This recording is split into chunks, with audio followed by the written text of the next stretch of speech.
Good morning, SEC. Oh, boys. Girls, I am a little under the weather, but who gives a shit? We got too much to get into. We're talking expansion in the SEC. We got coaches talking now. Let's don't forget, camp is showing up. We are 31 days away from SEC football kickoff. And they can't get here good soon enough. I mean, we are a month away. Here's a little Will Anderson clip. Will Anderson is. Quickly, they get it off. It is intercepted. This is Will Anderson Jr. Touchdown. Hell yeah. That's what I'm talking about. And I'm going to tell you right now, before we get going too far, as soon as I can figure out these damn buttons, I want to remind the cousins, we are brought to you by MyBookie. Promo code SEC right now. Any deposit you put in there, you will get a match up to 100%. And I think this is awesome because this is the time we want to get those bets in. We're looking at some of these over-unders. We're looking at some of these.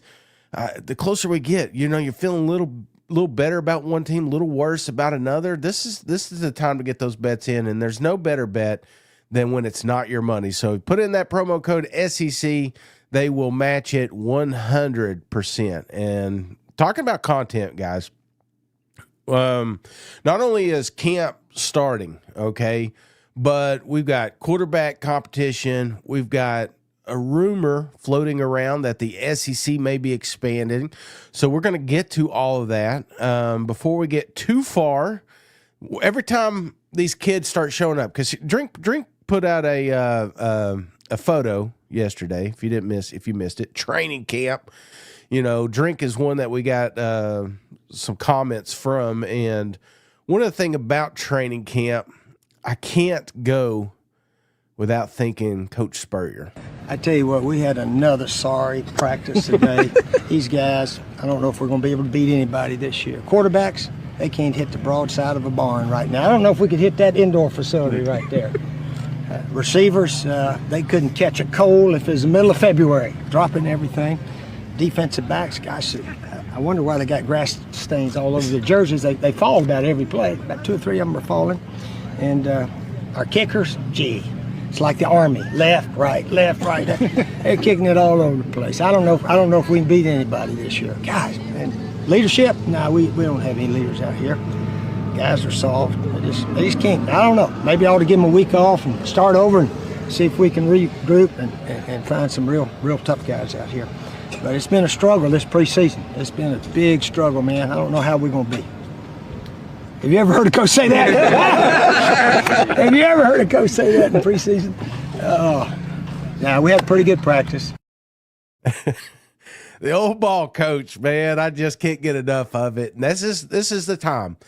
We finally get here. We're within a month of kickoff, and now you're just praying, fingers crossed, that you guys stay healthy because you want to have a successful season. But it's always great. It's that time of year. Everybody's undefeated. You know what I'm saying? You kind of feel it building up. August, especially my wife told me we're under a heat dome. I didn't even know that word exists, but by God, it did feel like we were under one yesterday. And it's going to be nice when you wake up and it's a little bit brisk in the morning and you can just kind of feel that fall. It can't get here soon enough. But you know what else can't get here soon enough? The gratitude I have for Cousin JR showing up early in the morning. Appreciate you, cuz. I want to give a shout out to Sofa King Sosa. Welcome to the family. And we got a couple others last night. Gus finally figured it out. Gus is now a new member. Gus, welcome to the family. We had a few others late last night join, and I apologize. For some reason, it's removed it. But I do thank everybody for coming in the morning. So just real quick before we get too far into this, morning hangover. We're going to do this Monday, Wednesday, and Friday. So won't be here tomorrow, but we'll be here Wednesday. We'll be here Friday. In the show notes, there is a link. If you want to leave a voicemail, you want to be a part of the show, you can certainly do that. I appreciate that. We got some voicemails we got to get to. But before we get going too far, let's jump in. We got some coach speaking here. Well, I'm sorry, I'm all over the place. This one here, my first miss. Everybody knows I'm a terrible bettor. Well, here's my first miss at Media Day. Last thing I've got, I did a list the other day. Coaches, first coach in the SEC to get an extension. You're at the top of that list. All right. I knew I liked you. And I missed. Coach Drink is the one that actually got the first extension. They have extended him through 2029. So congratulations, Coach. Going to be here a while. But this was the hot comments right here, okay? Scott Hamilton goes on Paul Feinbaum. If you don't know Scott Hamilton, it really doesn't matter. It's the comments that he says. He talks about the expansion, and he talks about a handshake deal with North Carolina. Scott, you've covered that league a long time, and you know the pecking order, and some people think Clemson and Florida State are at the epicenter, but it seems like North Carolina is the most attractive. We both have heard that from various SEC sources. So assuming that we are correct and North Carolina is the number one pick, then how would you handicap what is next? I actually have a source today tell me, Paul, that North Carolina has a handshake agreement with the SEC. And and that same source tells me Virginia has one with the Big Ten. Now it needs some more vetting, some more reporting, but that's pretty much says it all. I mean, that school would be the one to actually maybe have some kind of verbal agreement, understanding, whatever, to go elsewhere. I think that talks about the brand of North Carolina and what that school brings, not just in football. They haven't won a conference title since 1980, Paul, but you look at the basketball, you look at the academics, you look at the Olympic sports, and of course it doesn't hurt to have that Jumpman logo tethered to your school colors. I think it's UNC number one, and then I think it's Florida State, Clemson, Florida State number two after that. I have said this a million times. I am totally against expansion. I like where we're at. I think we've got a great 16. I'd like to see it stay put. The problem is kids up north keep grabbing everybody. And I wonder, I mean, talent's talent, whatever. They could have 30 teams up there. There's still going to be a handful of quality product that they can put out there to win or potentially win national championships. But the concern that I have, and the concern Mike had brought up yesterday on the show, is that North Carolina being in our back, because it's not just North Carolina, potentially Clemson's another one that's floating around here. You know, if the Big Ten comes down here, now they've got a large footprint right here in the middle of the SEC country. So I get that. But when you look at Big Ten, I got their teams pulled up here. Obviously, they're spread all over the country. They do not have anything in the South. They are at 18. It would not blow my mind if they add 2. I think 20. I think this is where we're ultimately going, is 3 conferences, Big Ten, SEC, and then what I expect to happen is the ACC and the Big 12 to kind of merge and create this third conference. There's going to be some people left off. Now, this may not happen, but this is just kind of where it feels like it's going, right? So if they add one in North Carolina, if they can add one in South Carolina, yes, they would have a footprint here in the South. But let's look at ACC. If ACC does implode, what teams would the SEC want? North Carolina makes sense because of where it's at. I mean, SEC networks in Charlotte, we have no presence in that, even though we get a lot of athletes from North Carolina. I think if this happens, I feel like 20, don't just do it 2. North Carolina, whether you got the handshake or not, let's say that happens. Who's the second team? I like Clemson. I don't personally like Clemson. I think there should be a caveat that we don't bring Dabo if this happens. But I think South Carolina Clemson, it's easy to get to. It makes sense. This is a team because at the end of the day, man, I just want to see good football. So Georgia Tech, yeah, they're in a great spot, but 9 times out of 10, we're not going to get good football. We've got to see Georgia and Georgia Tech play, and it's not been too competitive other than last year. But Clemson has won national championships. North Carolina could be exciting with the basketball, but I don't think 18 should be the number. It's like, if we're going to do it, let's just do it. Let's don't do it now, then have a conversation 3 years later. We should add a couple more teams. I feel like I told Mike that the 4 teams I feel like we should add, going back here to the ACC, I like Clemson. I like North Carolina. I told him Florida State and Miami just so that we can completely own the state of Florida, but he convinced me Miami was a terrible bet, and I have to agree with him. So I would change that to Virginia Tech. Now, Virginia is apparently already in talks with the Big Ten as being one of those teams that may go north. So it wouldn't surprise me if it's like a Virginia, Notre Dame, or Virginia Pitt, something like that. But I think for the SEC, kind of keeping this all together, Clemson, North Carolina, Florida State, Virginia Tech makes sense. These are teams that are competitive. These are teams that make football great. And I don't want just, no offense, Vanderbilt. I don't want another Vanderbilt. I don't want a team that we can just destroy every single Saturday, even though they've been good here lately. I'm not bashing Vanderbilt. I'm just saying 9 times out of 10, they're not good.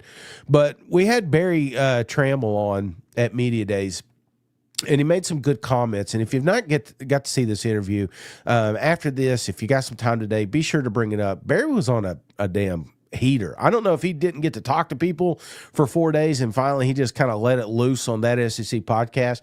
But one of the things that I really enjoyed about this conversation was ultimately fanfare. Not what's important for SEC, not what's important for the Disney, not what's important for these other conferences. What's important for the fans is that we get entertainment, and that's what college football is. And we want to be entertained every single Saturday. And Barry made some good points here, so I'll catch you on the back end. But we spend way too much time talking about the playoff and its format. Way too much time. People, I don't think, understand the illness of college football, which is the regular season is not near as good as everybody says it is. The SEC plays only 8 conference games, right? That means 4 non-conference games, and 2 or 3 teams are playing 2 legitimate non-conference opponents. The rest are just playing 1. Oklahoma's playing Temple, Kent State, and Illinois State. Illinois State, 1AA, might be the best of those 3. I mean, Temple stinks, and Kent State's the worst FBS team. Literally, they're terrible. That's 3 out of 12. That's 25% of the season is exhibition. Literally. And that's most of the way it is in the SEC and other conferences too. But when 25% of the SEC games are games you don't want to watch, you don't care about, you know what's going to happen, I wish that's what we would treat and talk about and do something about.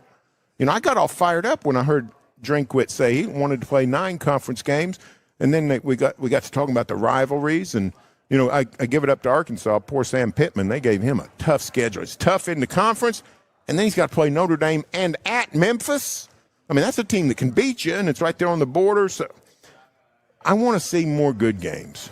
You know, I was doing a lot of research about Kansas-Missouri rivalry today, which I knew a lot about it, but I refreshed myself.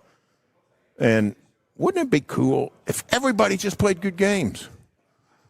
Guess who the Kent State Golden Flash or Golden Flames or whatever they are? Guess who they don't play? They don't play the Tampa Bay Buccaneers. Tampa Bay's got to play somebody good every Sunday. Now, the worst team in the league can beat you. How much fun would that be if we played a 9 Who was it? Somebody in the Big 12 came up with it was Kalani Sitake at BYU. He came up with a great idea. He said, I want to play 9 conference games and then play 1 game a year, 1 game each year against all 3 of the other conferences. I want to play a Big 10 team, an SEC team, an ACC team. What a schedule we'd have then. Every game's good. Nailed it. Absolutely nailed it. And that's why when we look at expansion, for me, again, I saw Duke in the comments. I saw, I've heard everything from Notre Dame to SMU because they got money. And listen, at the end of the day, I want entertainment. If we're going to go to these super conferences, then let's have a super conference. Let's have teams in this conference that are actually enjoyable to watch. Clemson, every year, we give them an opportunity to win a national championship. Notre Dame's another one that, for some reason, continuously makes the college football playoffs. So if we're going, I don't care about what their basketball or what their revenue or sure as shit their academics bring to the sport, because we're talking college football here. I want the 4 best teams that have an opportunity to make this conference better. And so that's my little soapbox on the expansion. If we're going to do it, let's just do it. Let's go to 20. Let's stop hiding from it. And ultimately, I think Barry made a great point. Let's just say hypothetically it went to this 3-tier system. I would love to see 10 SEC games and then one from one conference, one from the other, like he was talking about, 12 entertaining games. No more exhibition games. And he's right. Who cares about the college football playoffs when you've got multiple games within the season that are just unenjoyable?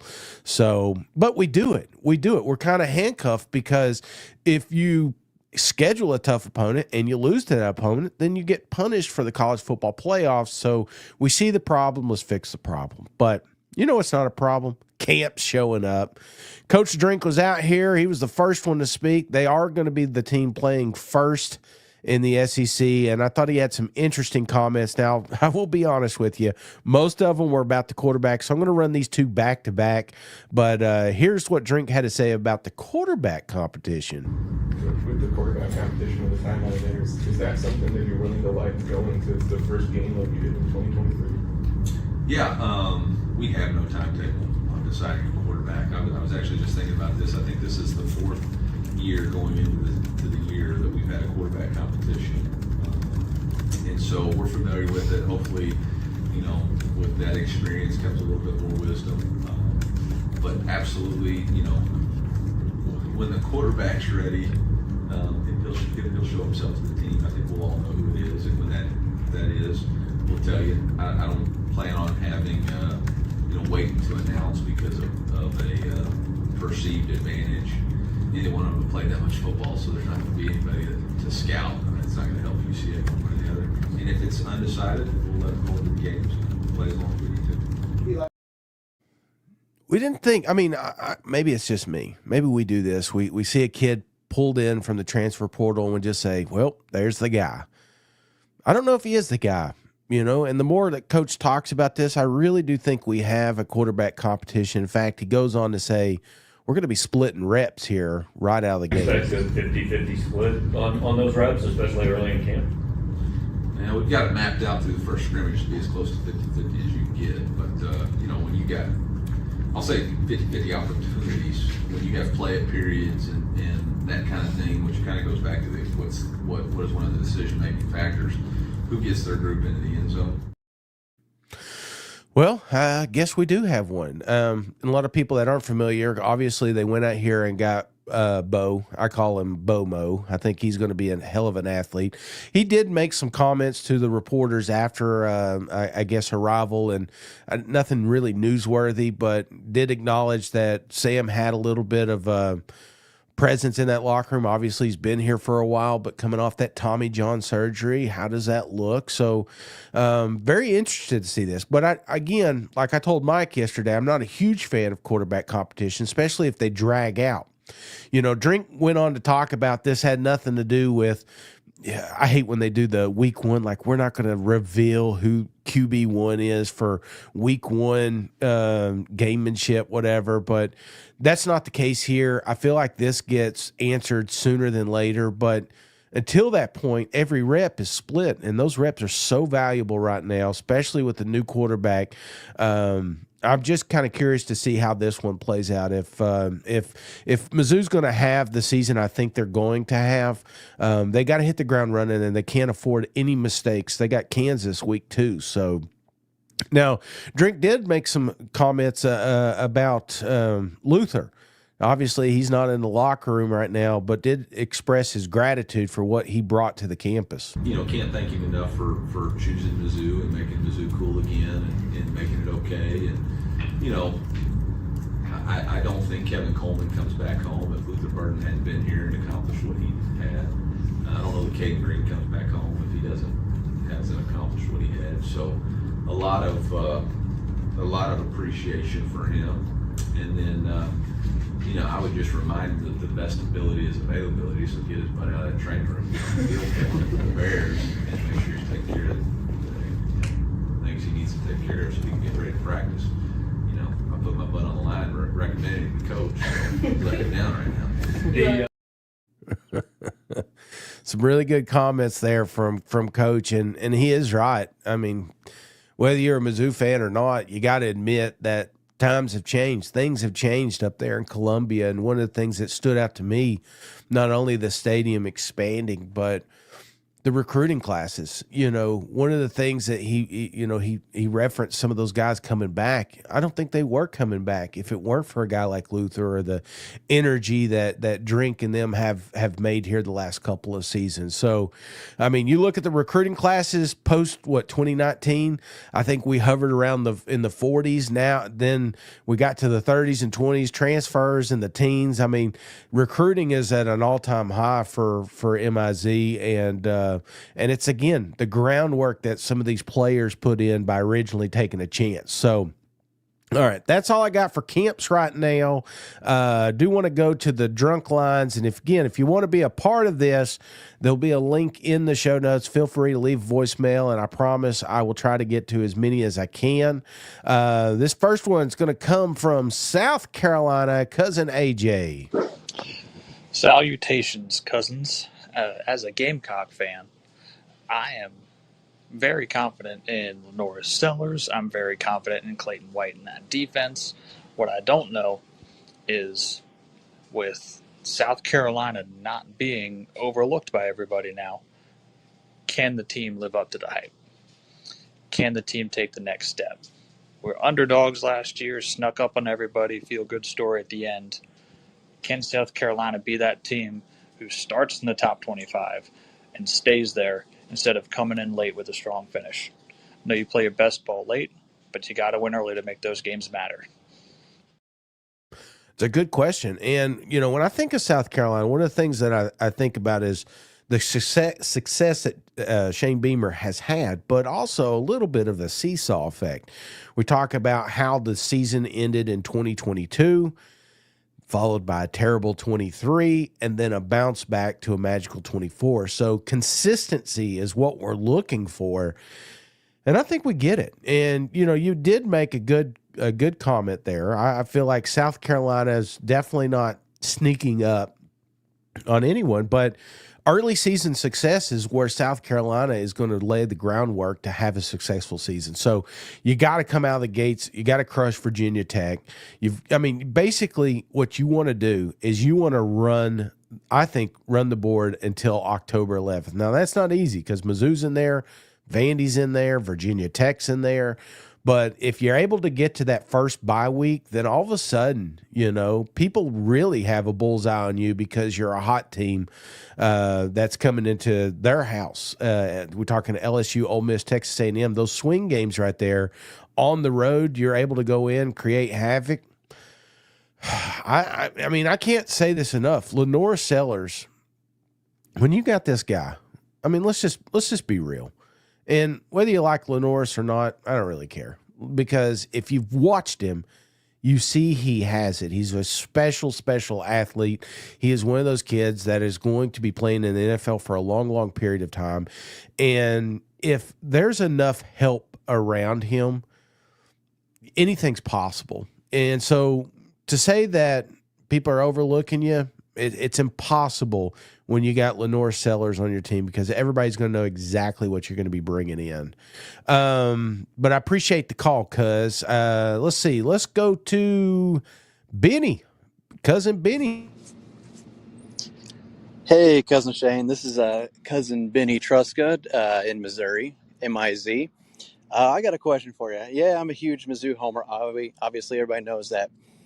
But my question is, why do we give Ole Miss so much leeway and belief when they return the fewest amount of defensive starters and the fewest amount of offensive starters, where they're basically rebuilding the entire thing, all because, and we believe in them because of Austin Simmons or whoever the heck it is. I can't remember the name of their quarterback. But why is we believe in, because he's going to be good because of his one game against Georgia, that Mizzou, on the other hand, can't be good, even though Bo Pribula was great against Wisconsin and has actually a lot more playing time because he's played 2 years as a backup, has more passing yards and rushing touchdowns, etc., than Ole Miss QB. But Mizzou returns 70%, I think it was 74% of their defense and everything.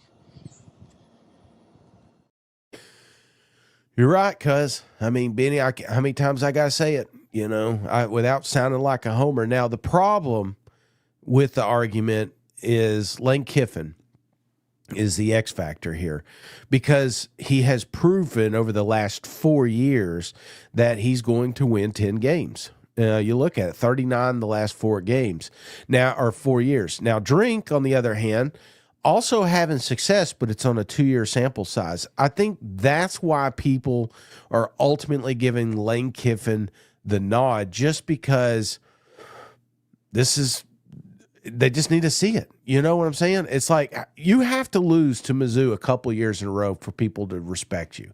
1 year they're going to come up with, well, this happened or this. It's because the stars lined up and Mizzou had a successful season. Bullshit. It's going to take some ass beatings for people to really give the respect that Mizzou deserves. But consistency, Ole Miss is consistently staying toward the top. They're consistently staying in college football playoff talk, even though they've not made it. That's why I believe Ole Miss is getting the nod. Now, if Drink comes out here with another 10, 11 win season, then yeah, I think all bets are off. I feel like Ole Miss is potentially going to take a step back. But the reason I'm hesitant, because Lane Kiffin has proved me wrong every single damn time. So that's the main reason for me. But I appreciate you calling in, cuz. Let's go to Cousin Al. Hey, Cousin Shane, this is Cousin Al.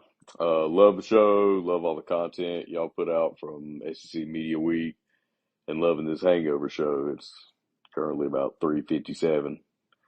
I'm going to be hungover tomorrow. I've been having a few drinks and got to be up at 7 in the morning, so eager to hear this show in the morning. Look, I'm a big Tennessee fan, pretty rational Tennessee fan, but I got a question for you. Everybody just assumes Aguilar is going to carry us through the season and hopefully get us about 7, 8, maybe 9 wins. Realistically, what do you think his chances are of starting week 6 against Arkansas? I mean, that's a big game that all the fans expect to win. We should have won last year. He's going to have Syracuse, Georgia, and Mississippi State to kind of prove himself. And if he doesn't, do they keep him in and hope he can get it? Or do we see Merkslinger get his toes wet right before the Bama game the next week? Thank you, Big Al. Appreciate you calling in. And, interesting comments. We were at SEC Media Days. One of the conversations we had with our boy Austin Price was, this is a quarterback competition, similar to Mizzou here. Everybody has dubbed Aguilar as the guy, which, based off experience, probably going to be the case. But Merklinger has an opportunity to take over the reins here. Now, if you're looking at why does a quarterback get dethroned? Usually it's because there's not success early in the season. I do worry a little bit about Tennessee's schedule right out of the gate with Syracuse. Going to be a tougher team, I think, than what Vegas says. Georgia, obviously, going to be a damn barn burner. But if you can get through those games with one loss, I feel like whoever the starting quarterback is remains the starting quarterback. Josh Heupel's not huge on switching out. So this quarterback competition, in my opinion, will be settled by 2 or 3 weeks into fall camp here, and then ultimately whoever gets that starting nod will be that starting quarterback the remainder of the season. So if we have a quarterback swap at that Arkansas game, then shit, went wrong, and I hope that's not the case. But if he's more talented, obviously you want to see Merklinger out there. So last one I got for you, JP sent a creepy one in here, but I'm going to include it because I love the damn guy. I'm guessing I'm still asleep, and Shane still can't use the buttons. So let me get this out of the way. What's your favorite scary movie? I mean, the legend, Cousin JR, has done it again. Love you, Shane. Oh, love you too, brother. And I love all of you guys. Thank you for coming in. Appreciate everybody hanging out with us early this morning. Remember, we'll be back Wednesday. Big show will be on tonight, so be sure to tune in. We've got the smart guy coming in. Haven't seen him in a little bit, so him and Steve-O going to be, who knows what they're going to be bringing up today. But probably a lot of stats and numbers and things like that. But I'll be seeing you guys Wednesday morning. If you got any other content send my way, please tag me. I'll give you a shout out. And if you've got any voicemails you want to send in, again, in the show notes, you can do that. All right, y'all have a wonderful day. Go Vols. Hey, buddy, this beer's for you, Mike, and Cousin Shane. That SEC podcast loves the Pirate, and the Pirate loves that SEC podcast. Hail State.